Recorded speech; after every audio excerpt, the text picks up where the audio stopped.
주신 하나님의 말씀은 누가복음 16장 19절부터 31절까지의 말씀입니다.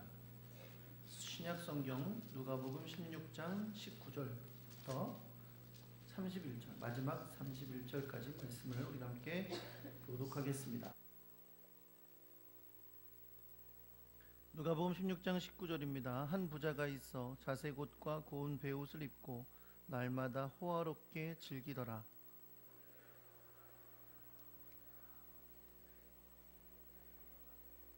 그 부자의 상에서 떨어지는 것으로 배불리려 하며 심지어 개들이 와서 그 헌대를 핥더라.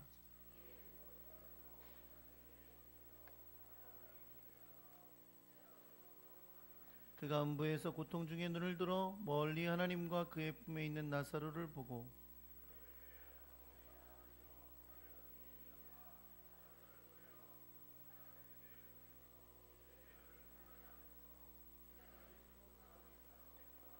아브라함이 이르되 예 너는 살아있을 때에 좋은 것을 받았고 나사로는 고난을 받았으니 이것을 기억하라. 이제 그는 여기서 위로를 받고 너는 괴로움을 받으리라.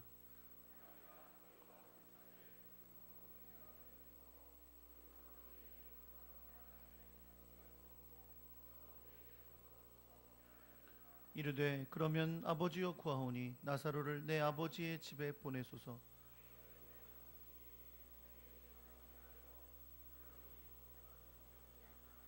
아브라함이 이르되 그들에게 모세와 선지자들이 있으니 그들에게 들을지니라.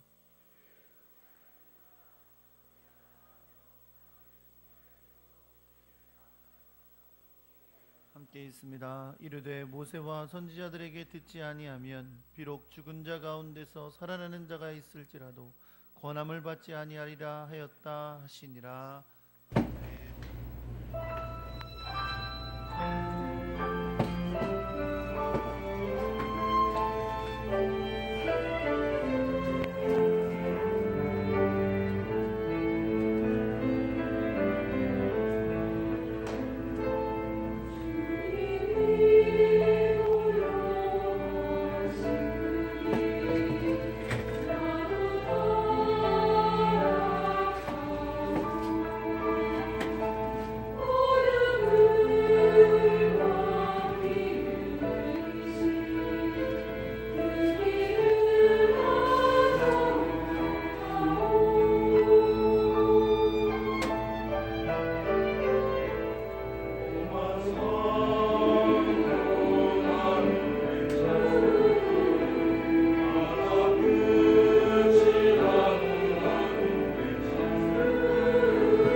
드렸습니다. 하나님께서 하늘의 귀한 은혜를 부어 주셔서 믿음에 믿음을 더하여 주시고 삶을 지켜 주시고 하나님 안에서 주님이 주신 평강과 은혜를 맛보는 복된 인생 되게 하여 주옵소서. 하나님 안에서 한 교회의 식구 되어 함께 신뢰의 길을 걸어가며 서로 협력하고 사랑하고 섬기는 귀한 역사가 우리 안에 있게 하여 주시옵소서. 귀한 주일을 허락하시고 우리가 주님 앞에 예배하면서 예물을 준비하여 하나님께 드렸습니다. 주님, 우리에게 주신 것 감사함으로 감격으로 또 주님 앞에 기쁨으로 드렸사오니 주님 받으시고 주님의 크고 놀라운 사랑 은혜로 갚아 주옵소서. 날마다 동행해 주시옵소서. 지혜를 주시옵소서. 힘을 주시옵소서. 용기를 주시옵소서. 세상 가운데 승리하도록 한없는 주님의 섭리로 역사하여 주시옵소서. 이 물질 주님의 영광을 위해 쓰임받게 하시고 하나님의 뜻을 이루는 복되게 쓰임받는 물질 되게 하여 주시옵소서. 하나님의 말씀을 듣는 시간입니다. 주님의 지혜와 성령의 권능으로 붙잡아 주사 주의 뜻을 깨닫는 그리고 결단하는 귀한 시간이 되게 하여 주옵소서. 우리 주 예수 그리스도의 이름으로 기도합니다. 아멘. 할렐루야. 옆에 계신 분들하고 인사하겠습니다. 잘 오셨습니다. 사랑합니다.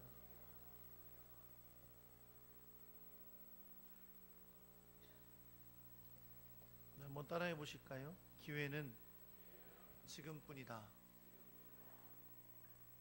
이왕이면 한번 힘차게 하면 좋겠어요. 기회는 지금뿐이다. 여러분 최근에 가장 화제가 되고 있는 드라마가 있어서 제가 소문을 듣고서 이제 뭐 이 드라마가 거의 끝나가는 것 같은데 최근에 일부러 좀 챙겨서 보고 있습니다. 그 드라마 제목이 스카이캐슬이라는 드라마예요. 여러분은 보시기 힘드실 거예요. 밤 11시에 시작하니까 그 다음날 새벽기도 나오려고 안 보고 다 주무실 테니까 한국 사회를 지배하고 있는 무서운 흐름이 한 가지 있죠. 그게 아주 심한 자녀 사랑인데 특별히 자녀를 좋은 대학으로 진학시키고 그래서 우리나라의 흔히 말하는 상위층에 올라가게 하기 위한 그 부모들의 간절함을 드러내고 있는 그런 드라마입니다. 근데 그 간절함이 약간 집착이 되고 무서운 열정이 돼서 그 안에서 일어나고 있는 여러 가지 병폐들도 드러내고 있는 그런 드라마입니다. 이 드라마를 통해서 새롭게 알게 된 직업이 하나 있어요. 그 직업이 뭐냐면 입시 코디라는 직업입니다. 이건 일반 과외 선생님하고는 다릅니다. 이 입시 코디는 수시 입학을 돕는 역할을 주로 하는 사람이에요. 그래서 내신 성적 관리뿐만 아니라 학생부 관리 이런 정말 수시 입학을 할 수 있는 여러 가지 여건들을 준비시켜주는 그런 세밀한 지도를 하는 사람입니다. 최근에 이 드라마 덕분에 이 입시 코디라는 직업이 사람들에게 알려져 가지고 오히려 사실 이거에 대한 문제를 지적하고자 이 드라마가 말하고 있는 건데 많은 사람들이 입시 코디를 고용했대요. 그런 게 있었냐고. 그래서 모르던 사람들이 최근에 막 찾아서 정말로 큰 돈을 주면서도 입시 코디를 고용해서 자녀들을 인류대학에 이 스카이가 인류대학을 뜻하는 거잖아요. 그 스카이에 해당되는 학교에 들여보내려는 그런 시도를 하는 부모들이 많이 늘었다고 합니다. 여러분 이 드라마에서 부모들이 자식들에게나 혹은 부부 사이에서나 혹은 부모들끼리 서로 이야기를 나누는 가운데 자주 등장하는 말이 있어요. 그 등장하는 말이 뭐냐면 고3이라는 단어입니다. 아이들에게는 이렇게 말해요. 너희 지금 고3이야. 이렇게 말을 많이 하죠. 그리고 우리 아이 지금 고3이에요.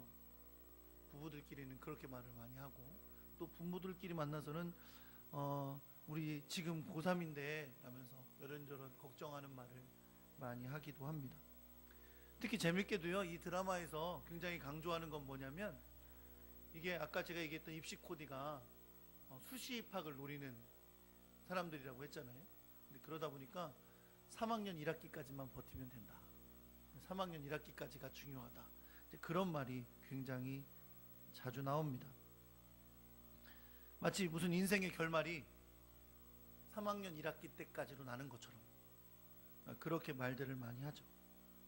그 드라마에 등장하는 한 아버지가 있는데요, 이 아버지는 집안에다가 피라미드를 만들어 놨어요. 아이들에게 피라미드를 보고 피라미드 위쪽에 올라가야 된다. 쉽게 말하면 우리나라 사회의 최상위층에 올라가야 된다. 그러기 위해서는 고3 1학기 따지가 굉장히 중요하다. 그렇게 강조하는 아버지입니다. 네. 집에서 쫓겨나고 그래요. 쫓겨나고 막 그럽니다. 제가 어제 저녁에도 이 드라마를 봤어요. 되게 피곤하고 그런데도 하도 화제가 되는 드라마라서 밤늦게까지 보고 나서 이 설교를 시작하는 예화를 작성했습니다. 어제 나왔던 한 장면에 이런 대사가 나와요. 한 집의 아이가 이제 뭐 서울대 의대 가려고 막 애쓰는 아이인데 그 집에 여러 가지 일들이 일어났어요. 그 집 아버지도 뭐 못되기는 최고였었는데 갑자기 여러 가지 일들로 통해서 집을 나가서 잘 아는 형을 만나게 됐어요. 근데 그 형이 그 사람과 비슷한 일을 겪었던 그런 사람인데, 그 형이 그 남자에게 이런 말을 합니다. 눈앞에 있는 것만 보지 말고 인생을 멀리 보라고. 마치 눈앞에 애가 당장 대학 못 가면, 원하는 대학 못 가면 큰일 날 것처럼 생각하지 말고 10년, 20년, 30년 뒤를 봐라 라고 충고를 해주는 걸 볼 수가 있었어요. 마치 우리 사회에 마치 고3의 시기가 잘못 지나가거나 실패하면 인생이 끝나는 것처럼 바라보는 그런 사회에 던지는 아마 작가의 메시지일 거라고 생각합니다. 사실 여러분, 이 드라마를 보면서 누구나 그들의 그 상위층 의식, 상위층에 올라가야 된다 이렇게 생각하는 것, 그리고 그러기 위해서 아이들을 상위 대학에 보내기 위해서 별의별 방법과 돈을 쏟아붓는 그들의 모습을 보면서 비판하기 쉽습니다. 어떻게 저렇게 사냐, 어떻게 부모가 저러냐 생각하고 비판하기 쉽지만, 자식의 인생에 대해서 쉽게 내려놓지 못하는 부모의 심리는 누구에게나 있습니다. 우리도 그리 다르지 않다는 거죠. 특히 대입을 앞두고 있는 부모들에게는 더욱더 그럴 것입니다. 왜? 기회가 많다고 생각하지 않는 거죠. 마치 그때 실패하면 인생이 실패할 것처럼 생각하고 또 그렇게 아이들에게 대하기 쉽기 때문에 그렇습니다. 그러나 여러분, 인생을 살아보셨잖아요. 그렇죠? 인생에는 여러 번 기회가 옵니다. 이런저런 인생을 역전시킬 기회도 오기도 하고, 삶의 여러 가지 파고들과 어려움들이 또 만나면서 우리의 삶의 여러 가지 길들과 일들이 일어나게 됩니다. 뭐 지금 저를 보시면서 네가 인생을 살았으면 얼마나 살았다고 그러시는 분들도 계실지 모르겠지만, 삶이라는 것이 그렇게 단순하지 않다는 거죠. 아주 작은 것들이 내 삶을 좌우하는 것처럼 생각하는 건 매우 어리석은 일입니다. 근데 그럼에도 불구하고 여러분, 한 가지 중요한 게 있습니다. 우리의 인생은 단 한 번뿐이라는 거예요. 이번 인생 실패했네, 다음번엔 잘해야지, 이런 건 없다는 거죠. 우리 인생은 딱 한 번뿐이고, 그 한 번을 살아가는 인생 가운데 우리가 절대 놓치지 않아야 될 것은 서울대도 아니고 삼성전자 들어가는 것도 아니고 뭐 대우조선소 들어가는 것도 아니고 청와대에 들어가서, 어제 청년부 수련회했는데 어떤 애가 청와대 경호원 되고 싶다는 애가 있더라고요. 되기를 축원합니다. 우리도 그런 애 하나 나와야지. 청와대에 들어가서 이런 애도 하나 나와야지. 그런 애도 있더라고요. 그게 되지 않는다고 인생에 실패하는 건 아니잖아요. 그러나 그럼에도 불구하고 우리가 인생을 한 번 살면서 절대 놓치지 않아야 될 기회가 있어요. 그건 뭐냐면 우리가 구원받을 기회입니다. 하나님 나라에 가야 할 기회. 그 기회는 우리의 인생이 끝나면 더 이상 주어지지 않습니다. 이번엔 구원받지 못했지만 다음 인생엔 구원받아야지, 그게 없다는 거죠. 그런 거 없어요. 여러분과 저는 딱 한 번의 인생을 살면서 우리가 죽은 뒤에 가야 될 하나님 나라, 그것을 절대 놓쳐서는 안 된다는 겁니다.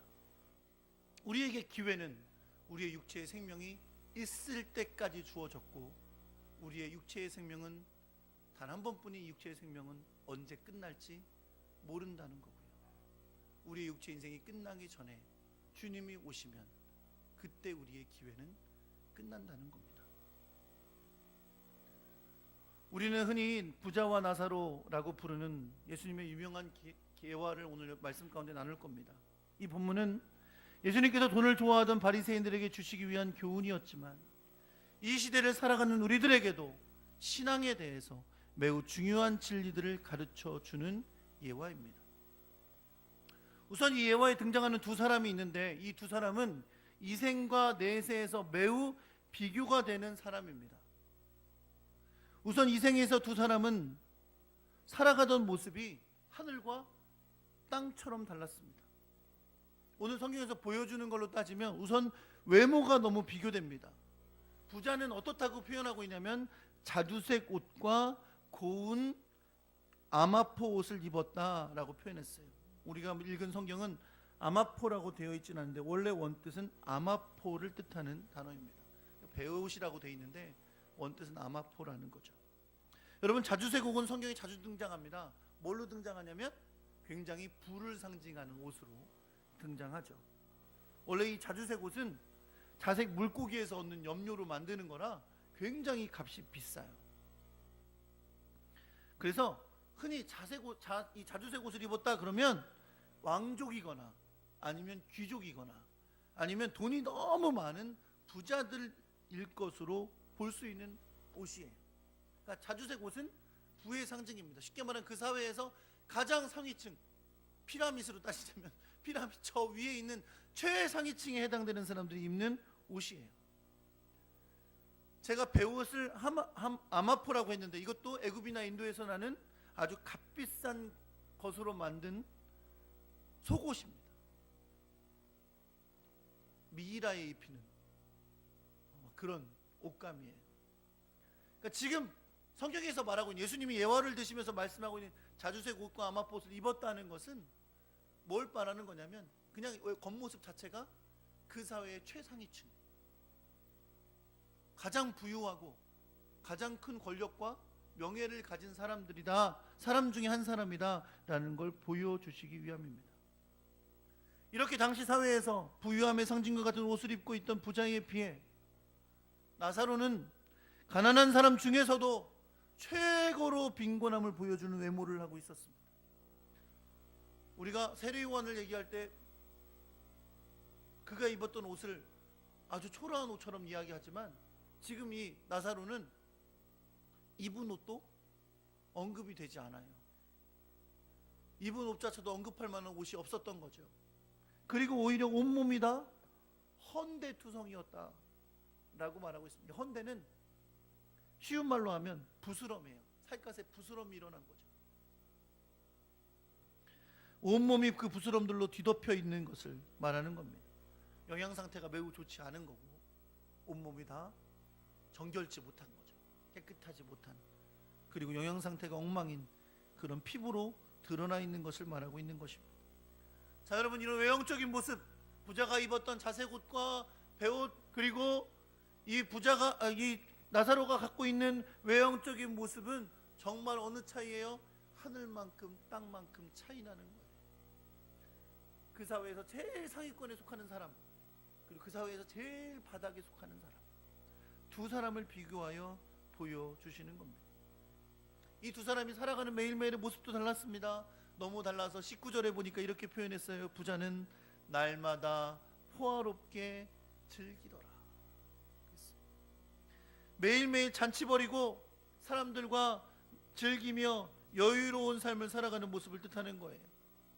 재산이 넉넉해서 일할 필요도 없어요. 그냥 종들에게 일 시키면 되고 자기는 매일매일 가지고 있는 돈과 재산을 가지고 잔치를 벌이며 즐기며 살아가던 사람이었답니다. 이렇게 여유롭고 즐기는 인생을 살아가던 부자와 달리 나사로는 그 부자의 밥상에서 떨어지는 것들로 배를 채우려고 하는 비참한 삶을 살았습니다.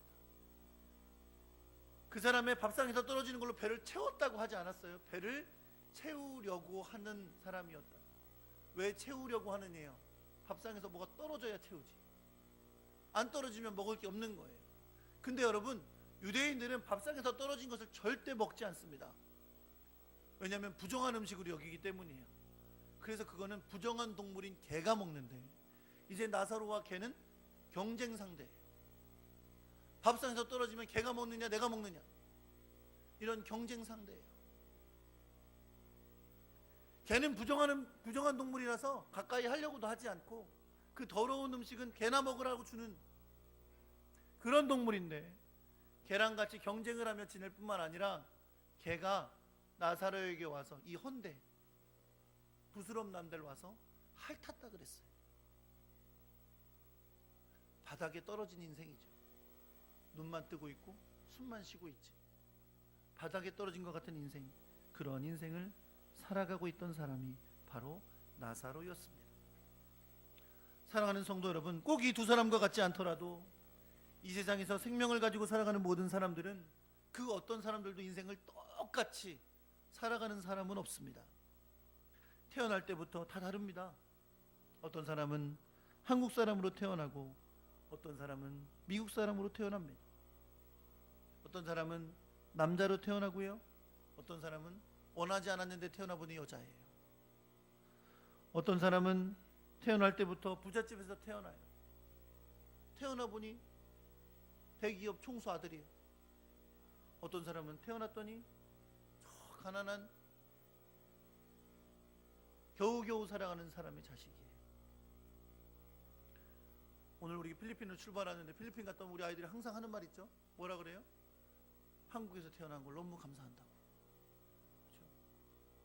어떤 사람은 태어났더니 이렇게 잘 사는 나라 대한민국에서 태어났고, 어떤 아이들은 태어났더니 저 쓰레기 마을에서 10대 아이의 자녀로 태어났어요. 사람은 다 태어날 때 다르게 태어나요. 다르게 태어나는 것 때문에 또 인생의 길도 다 다르게 살아가요. 그런데 여러분과 저도 다 다르게 태어나서 다른 모양으로 인생을 살아가고 있잖아요. 그런데 그렇게 다 다르게 태어나 다 다르게 살아가고 있어도 한 가지 공통적인 것이 있습니다. 그건 뭐냐? 누구나 다 한 번은, 다르더라도 다 태어났듯이 한 번은 다 죽는다는 거예요. 그 누구도 인생의 끝이 없는 사람은 없습니다. 누구나 인생의 끝에는 죽음이 있고, 죽고 나면 이 세상을 떠나 어딘가에 있다는 거예요. 오늘 본문에 보니까 누구나 다 죽는데, 죽고 나서 이 세상을 떠나고 나면 두 군데 중에 한 군데에 가 있다는 것을 우리에게 보여줍니다. 그 두 군데가 어디예요? 천국과 지옥입니다. 이 세상을 살아가는 모습이 하늘만큼 땅만큼 달랐던 두 사람, 부자와 나사로,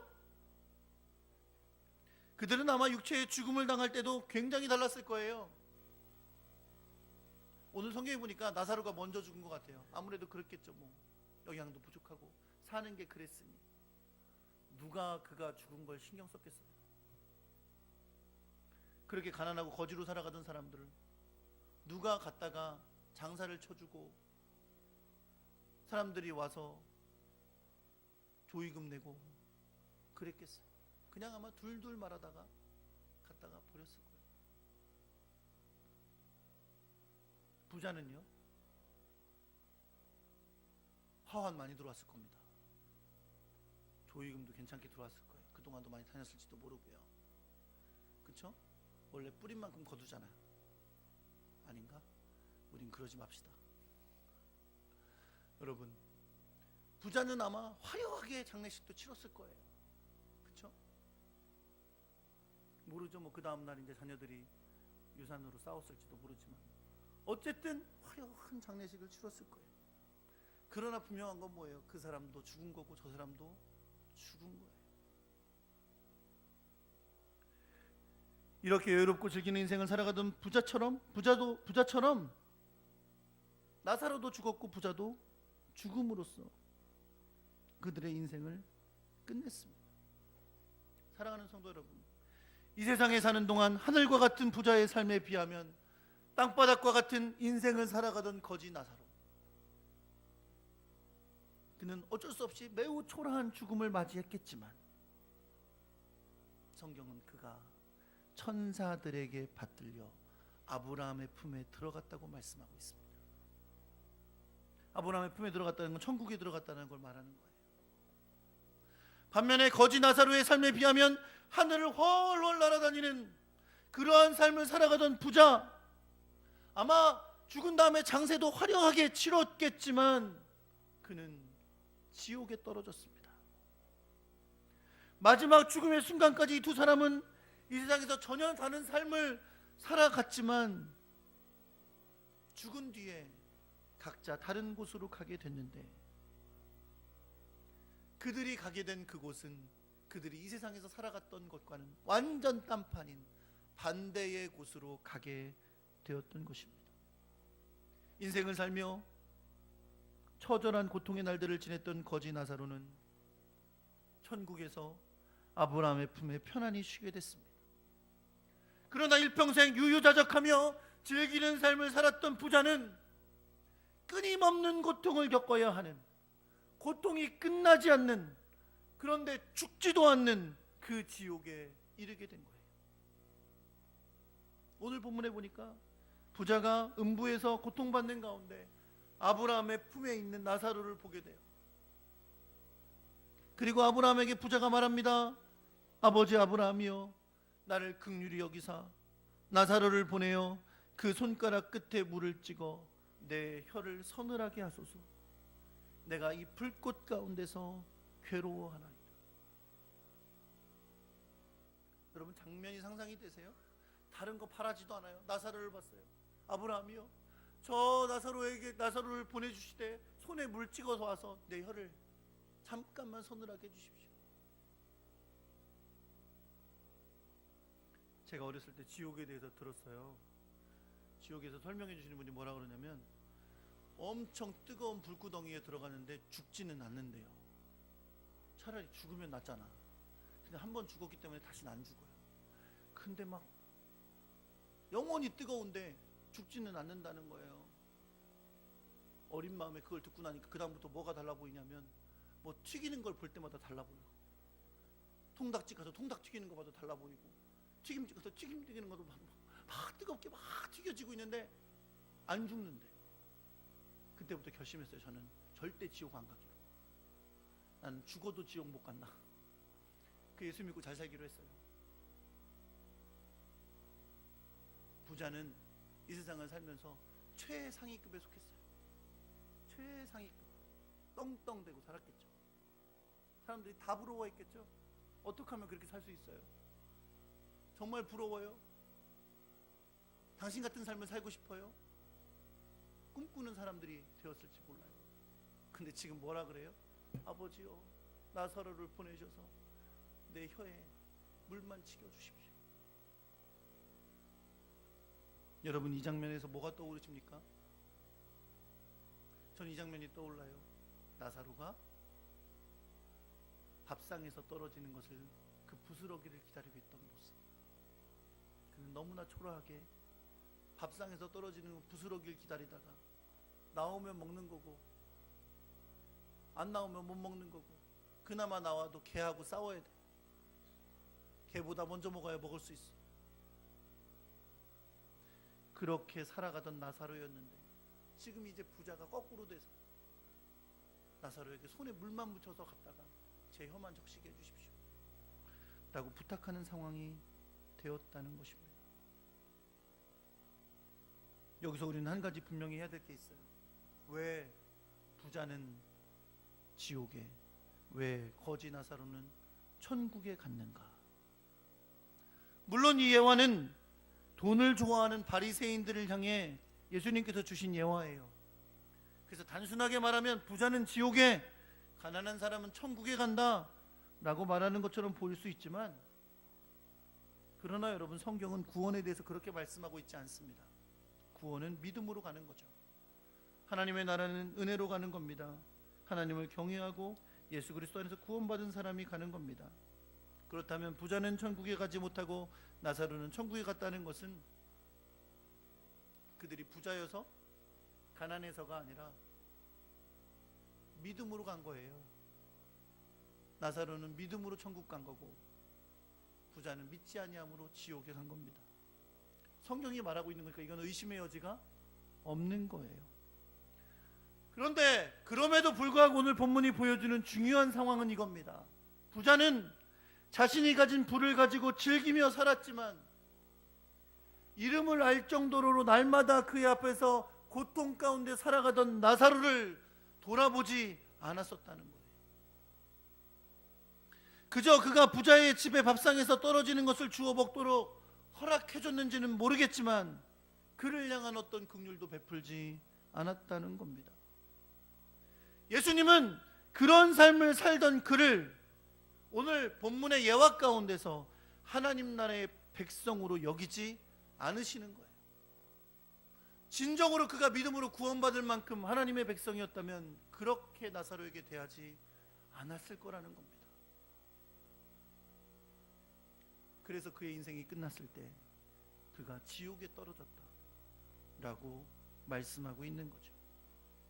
반면에 비록 너무나 가난해서 처참한 삶을 살았지만 거지 나사로는 하나님을 경외하는 사람이었기 때문에 천국에 이르게 된 것입니다. 그렇게 성경은 이 두 사람을 나누고 있는 거예요. 그런 두 사람이 천국과 지옥에 떨어지게 됐고, 지옥에서 불 가운데 고통받던 부자는 그저 식탁에서 떨어지는 음식을 주워 먹던 나사로에게 그저 손에 물만 묻혀서 내 혀를 적셔달라고 부탁하게 되는 모습으로 나타나게 된 겁니다.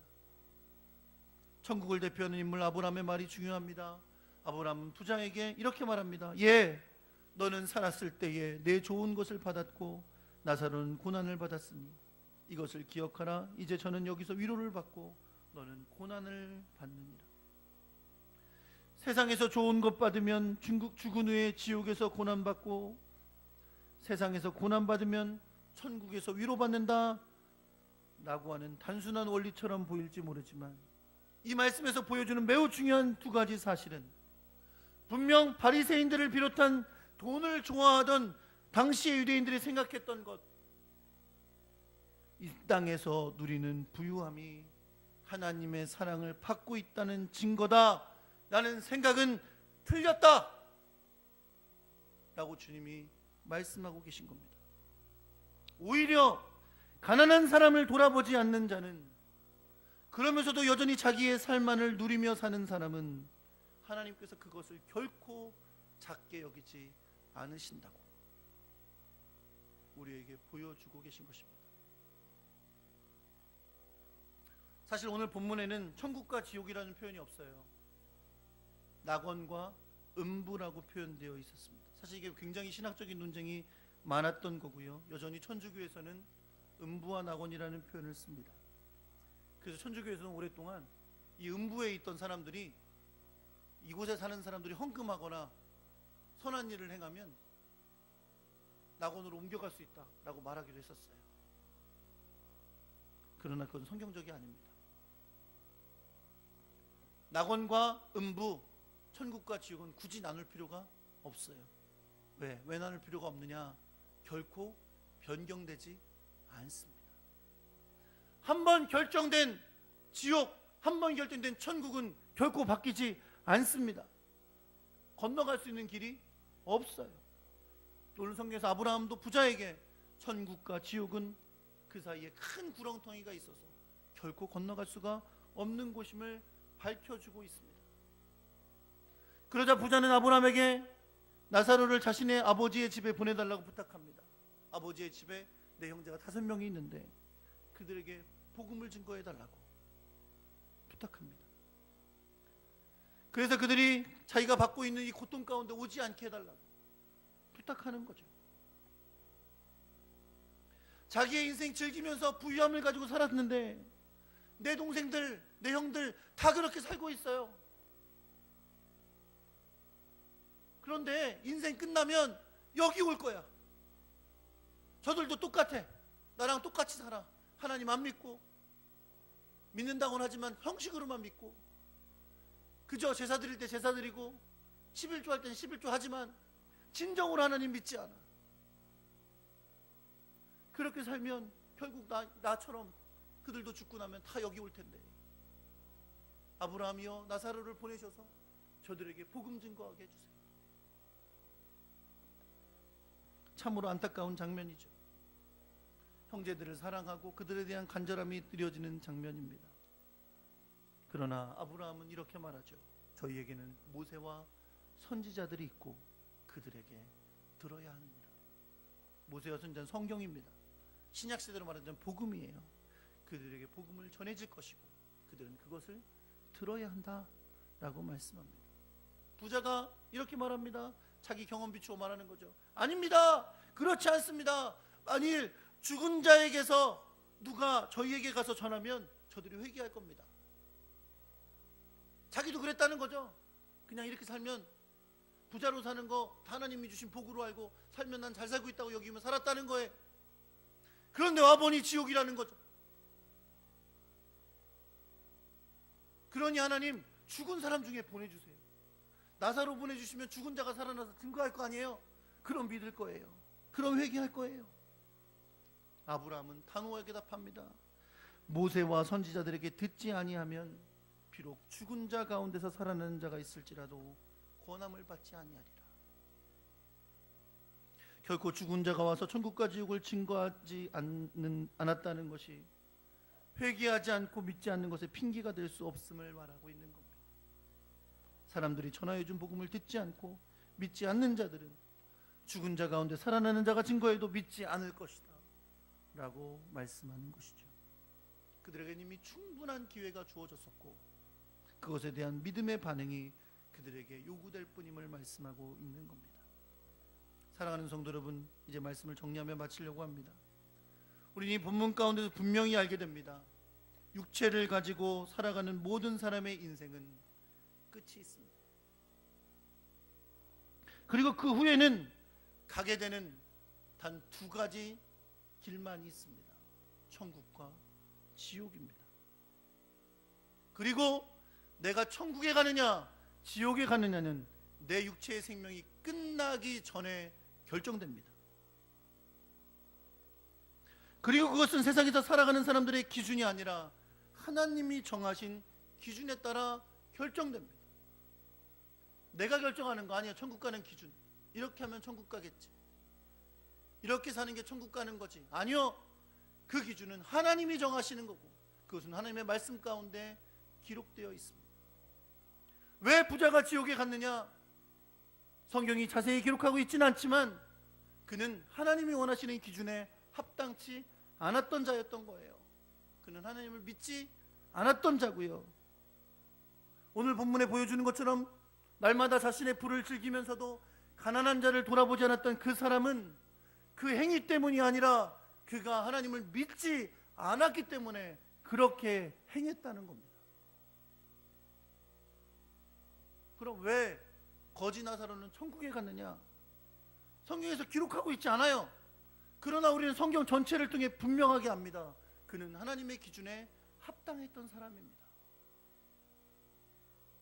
사랑하는 성도 여러분, 예수 그리스도를 믿고 믿음으로 하나님의 뜻에 따라 사는 삶을 사는 것이 영원히 기회가 있다고 생각하지 마십시오. 우리의 인생은 생각보다 짧고 그 인생은 언젠가 끝나고 언제 끝날지 아무도 모릅니다. 하나님의 뜻을 내 기준에 맞추지 마십시오. 오늘도 이 주어진 기회의 삶에서 철저히 나를 복종시켜서 하나님의 뜻에 합당한 삶을 살기 위하여 결단해야 됩니다. 2019년을 살아가는 여러분, 이제 벌써 세 번째 주예요. 결단하며 믿음으로 이 한 해를 살아가시기를 예수 그리스도의 이름으로 축원합니다. 올해가 내 마지막 해가 될 수 있어요. 내년부터 잘해야지. 너에게 내년은 없다. 내후년부터 잘해야지. 너에게 내후년은 없어. 사랑하는 성도 여러분, 주님을 열심히 예배하는 사람들 되시기를 소망합니다. 오늘 하루를 살아도 주님을 예배하는 사람 되세요. 예배가 소망이고 예배가 여러분과 저를 십자가의 보혈의 피로 구원하신 주님의 뜻입니다. 예배의 사람 되시기를 예수 그리스도의 이름으로 축원합니다. 그리고 주신 은사를 따라 교회를 겸손히 섬기십시오. 하나님께서 핏값으로 사고 사신 교회, 교회가 이러니 저러니 해도 예수님께서 피 흘리시며 세우신 것이 믿음의 공동체가 교회입니다. 나를 쳐서 복종시켜 주님의 교회를 섬기는 것이 하나님의 뜻입니다. 그것을 위해 우리에게 은사를 주셨어요. 그 은사를 밖에 나가 쓰지 마시고 하나님의 영광을 위해 쓰시기를 예수 그리스도의 이름으로 축원합니다. 매일매일 우리에게 주어진 삶 가운데 주님이 우리에게 말씀하신 것을 순종하며 살아가십시오. 그것이 하나님이 우리를 부르신 뜻이고 우리 하나님의 백성 되게 하신 뜻입니다. 사랑하는 성도 여러분, 결단하고 그 길로 바로 오늘부터 걸어가는 여러분과 제가 되기를 예수 그리스도의 이름으로 축원합니다. 마지막입니다. 복음을 전할 기회.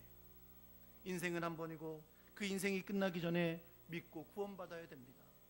그렇다면 여러분, 언제 끝날지 모르는 인생인데, 주님이 언제 오실지 모르는데 지금이 복음 전할 기회죠. 미루면 안 되죠. 그 복음이 인생 끝나기 전에 전해져야 되고 믿고 구원받는 역사는 우리 인생 끝나기 전에 이루어져야 됩니다. 기회 놓치지 말고 복음 전하는 여러분과 제가 되기를 우리 주 예수 그리스도의 이름으로 축원합니다.